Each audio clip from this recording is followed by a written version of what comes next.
Alright, so in this video, I'll talk about this very interesting concept in chemistry, and that is nature of matter. Under this concept, we're going to examine the concepts of elements, compounds, and mixtures. It's a very interesting topic, by the way, and it is one of the foundations in chemistry. So it is essential we all have a rapt knowledge about this. And by the way, this is my first chemistry video on this channel, so I'm gonna make sure that I exhaust everything in chemistry from the beginning till the end. And this is one of the beginning topics in chemistry, and I'm gonna make sure I exhaust the entire chem textbook and present them to you digitally like I'm doing right now. So before I begin this particular concept, I want to show you some key areas under this topic. The first that I will talk about is this, the change that's white. So firstly, you have to understand that we have the three states of matter. So we have states of matter, then we have classes of matter. So when you talk about states of matter, we have states of matter, then we have classes of matter.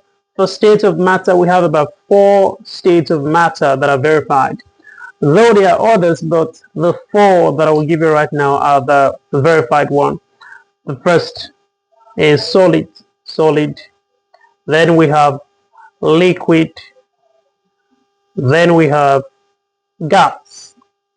And fourthly, we have plasma. And this is the 4th one. Not so many persons know about this, but this is actually the 4th state of matter. Though there are others, it's up to 6, 7, but among the other 3, this first 4 are the verified ones. But so many people know just about the first 3, that is solid, liquid to gas. But plasma here is the 4th state, and it is essential that you know that. So these are the states of matter. Then we have something called the classes of matter. The classes of matter. So please do not in any way confuse states and the classes for the other states of matter. We talked about them. Those are solid, liquid, gases, and plasma. But when you talk about classes of matter, what you're talking about basically is the elements is there. Then we have something called compounds. We have compounds there. And then we have mixtures. So do not confuse this. So classes and states are different. For classes, we have these 3 elements, compounds, and mixtures. And then for states, remember, we have these 4 verified states, which is solid, liquid, gas, and plasma. But between both of them, we're going to examine classes of matter. So this is where we're going to spend most of our time on, talking about elements, compounds, and mixtures. So I'm going to draw a table right now, a table for you. So just basically wipe this one off the board so I can have space for that. Yep, and also wipe this one as well.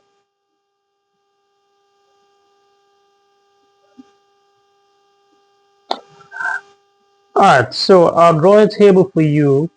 So to help distinguish them, on the left hand part I have elements.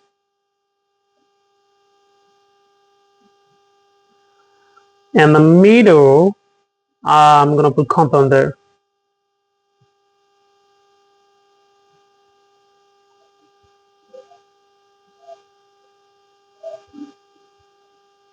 And on the right hand side I have mixtures. Now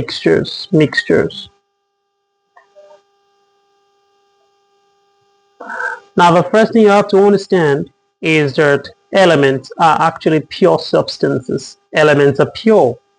Then compounds are also pure, but here lies in the difference. Mixtures are not pure. Mixtures are impure. So that is the first difference. So know about that. But elements are pure. Compounds are also pure. So mixtures are not pure. That is the first thing. Then the next thing you have to know is that we have several several categories of elements. We have several categories of elements. We have something called the melters. All right, melters. These are the first category of elements, or one of the categories of element, by the way. And you have to understand that melters are found on the left-hand side of the periodic table. You know, we have a right-hand side, we have a middle part, and then we have the left-hand side. So where you can find melters is on the left-hand side of the table. And examples of melters, we have sodium. We have sodium is a melter. We have potassium, that's a melter. Then we have magnesium, that's a melter. We also have aluminum. Aluminum is a melter as well. We have, what have you? There are a lot of them. We have calcium. Calcium is a melter, etc. So these are examples of melters. And by the way, if you don't know the symbols of this element, you should check out one of my videos. I made a video on that, but it's kind of a short. It's not a full video. It's a short. I did that as a YouTube short. So that is because in that short I talked about and I discussed rigorously the meanings of the symbol. For example, N is sodium, K is potassium, Mg is magnesium, Al is aluminum, Ca is calcium, and that is it. So this is for melters. So the other category of elements we have is, or rather are the non-melters. The non-melters. And what you have to understand is that non-melters are found on the right-hand side of the table. Right-hand side. And examples of non-melters, we have oxygen, that's a non-melter. We have chlorine, that's a non-melter. We have fluorine, that's a non-melter. We have sulfur, that's a non-melter, etc. There are a lot of them. So also check out that video. I talked about this in that video. So other examples we have of elements, we also have something called the transition melters. Transition melters. You know, I talked about the fact that melters are found on the left-hand side of the table, and then non-melters on the right-hand side of the table. But the transition melters, you see, they're found in the middle of the table. And for transition, they are found between group 2 and 3 on the periodic table. That's where you find transition melters. And just to give examples of transition melters, we have things like scandium, that's a transition melter. We have copper, that's a transition melter. Then we have, what else? We have zinc, that's a transition melter. We have cobalt, that's CO, that's a transition melter. We have iron is a transition melter. We have silver, Ag, that's a transition melter. Lots more. So the next category of melters we have are called, next category of elements, I beg your pardon, are called the noble gases. The noble gases. This is the fourth category of elements, the noble gases. And the noble gases are found on group 8 on the periodic table. You know, the table that contains the first 20 elements is composed of 4 periods, I beg your pardon, and 8 groups. So noble gases are found on group 8. And examples of noble gases, we have argon is a noble gas. We have helium, that's a noble gas.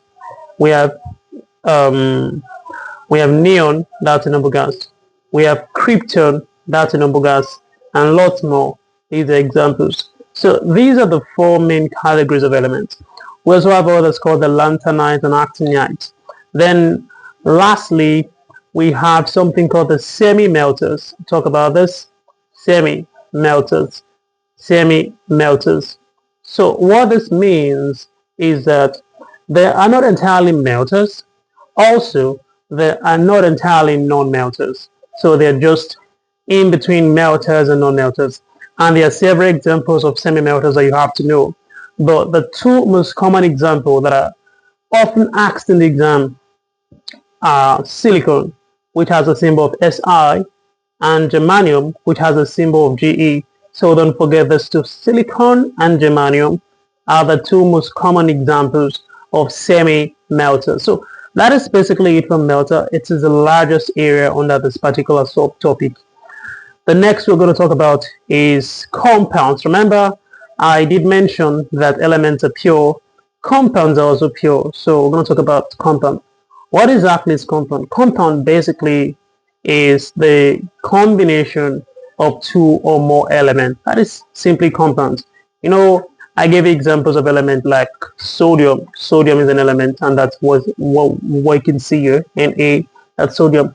But when you want to form compound, you are going to combine two elements.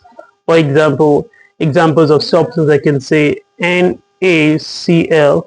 That is because in this compound I have sodium and I have chlorine. So I'm combining two elements to form a compound. So these are the two that make up what we call a compound.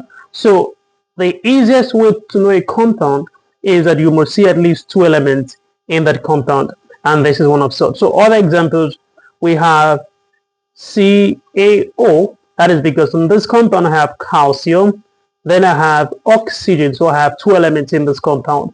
Other examples of element of compounds, I beg your pardon, is H2SO4. In this compound I have three elements. That's hydrogen, that's one of them. Then I have sulfur and I have oxygen. So these are the three elements that makes up this compound. Then I also have other examples of compounds like KCl. KCl is a compound as well because I have two elements here. That's potassium, one of them, and chlorine, the second. So these are two examples. So we've seen four examples of compounds so far. I'm just going to add one more. Then we also have this SiO2.